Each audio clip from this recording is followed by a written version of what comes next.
So today was my first official day of leading preschool, my first lead teaching position for students with autism, my first lead teaching position in general. And I want to document it. Very busy, lots of paperwork, lots of prep to do because I have training coming up, and I need to have lessons ready for my assistant teachers as well. Lots of data collection, lots of things like that. First want to just say the positive things that happened today. In general, just like documenting this for anybody that's looking for some encouragement, looking for some just insight that might be looking into teaching, to becoming a teacher, on the path of becoming a teacher as an undergrad or any other career path, because lots of people switch in education, like social workers, psychologists. I see it a lot. So I'm a musician, and I brought in guitar, and it went really well. I think that's what really honed a lot of my students in when I brought guitar and singing into my circle time. And I really want to figure out how I can bring that more into my circle by the end of the year. And just mastering this craft as well as I can by the end of the year. With this age group, and really putting in a lot of time and gradually building myself up as I'm working to become a better teacher, and especially in just this specific age group. So I'm just about STEAM, science, technology, arts, science, technology, engineering, arts, math, STEAM, and just arts in general with literacy. And so music is just my main branch, but I want to really make that a big part of my long-term involvement as a teacher, bringing the arts into everything I do and just becoming innovative with that, not rebuilding what's already there as well, not trying to reinvent the wheel, as they say, but using resources that are out there and then just modifying things like that. I think I bring a lot of positive things into the teaching world because I'm about progress monitoring myself in terms of fitness and musicianship, and I think I follow a lot of people that progress monitor well in terms of those areas, and I'm trying to hone in those skills that they have.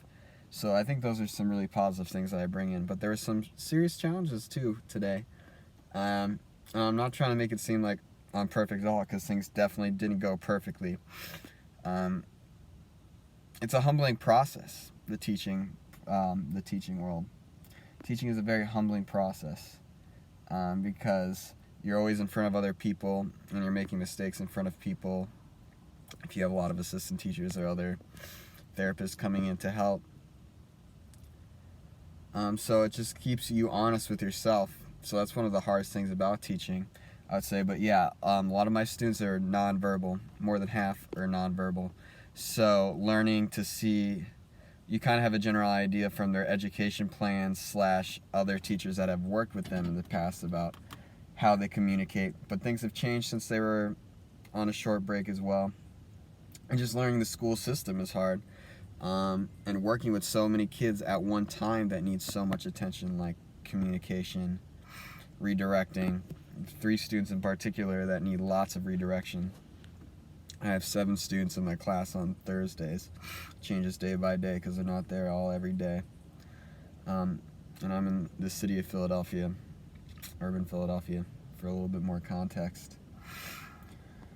And so trying to come up with an action plan for these students that are that's reasonable for us to be able to do as a team, and just using proper practice methods, And I think that's what having a master's in special education is probably really helpful for, just being able to research that stuff. But a lot of the research is not free out there, the unfortunate thing. So it's going by experience and knowing other things by using applied behavioral analysis, other incentive developing techniques like reward systems. But it's all about communication. A lot of my students' receptive communication skills are what are things in the works, and even if they are receptive, determining whether that is or not. But that they are also applying what you're requesting to them. Lots of their goals are just doing that, and some of them are going on, like, their second year, even third year in this school. Just a lot of supports for this particular group. And there's like close to 10 other preschools with the same demographic in the building that I'm in. So yeah, and even just there's just like so much I feel you can be prepared to know what your students will be like. Like, I think this is a problem I think I have in general education in terms of my process, is I plan my lessons likely that they are on the higher performing aspect, even for general ed, that they're on the higher level of the grade that I'm at, rather than starting lower and practicing what would be considered errorless teaching, they call it, where students are able to complete a task without failure at first.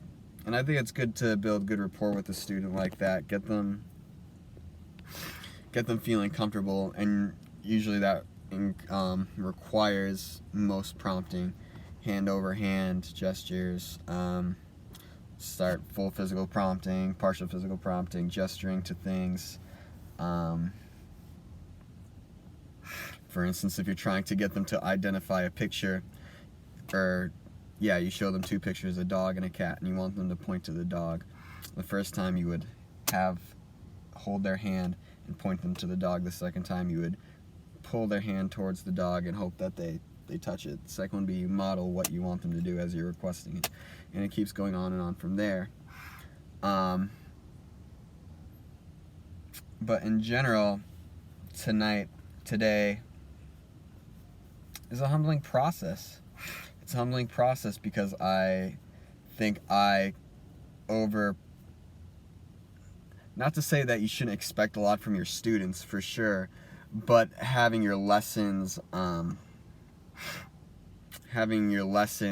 ready for lower performing students.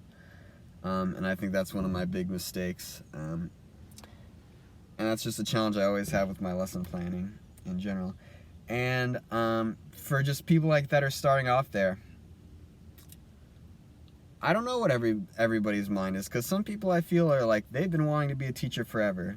That's not my case. I didn't think I'd ever really be a teacher until I started college, at least in this general area. I was focused on music at first and switched to early childhood special education. Drop that. In college.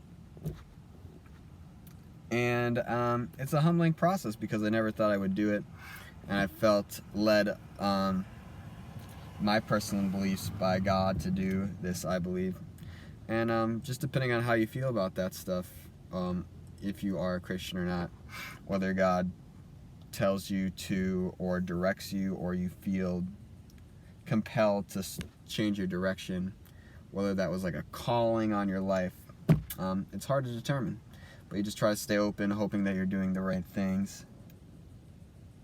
But in general, if you may know me, I had a really challenging experience in my undergrad, at my university, in my student teaching.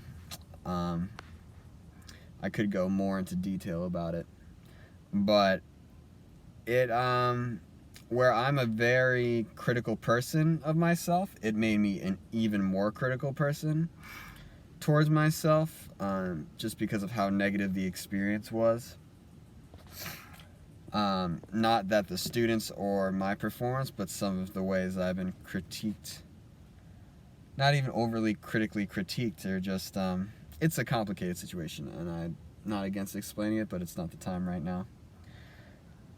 And I just want anyone watching this to, like, no matter what they're doing, how they feel like they're being criticized, that if you don't have a growth mindset, that this is a part of your growth as much as anybody else's, any of your students, and that you will get there if you really have a vision for yourself, and you really have the determination and the real deep why of why you're trying to do this, to do what you're doing. It's really what's going to push you to be the best way you want to be and make it, because teacher retention is so low. I wasn't trying to make this a 10-minute video. I was intentionally trying to make it like 3 minutes.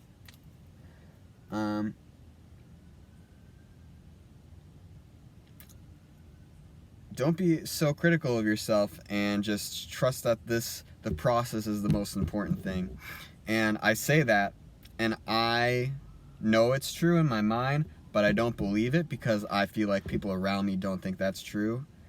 And my future may be affected because other people don't believe that's true, whether I like it or not. And I don't know if that's true or not. I don't know what everybody thinks. But if you're feeling that way, trust in what you think is right in the process. Good mentality, process over product, grace in the situation and your growth. Regardless if other people have a negative perspective around you or if they don't. Whatever people think. So, I'll keep documenting. Have a good night, folks.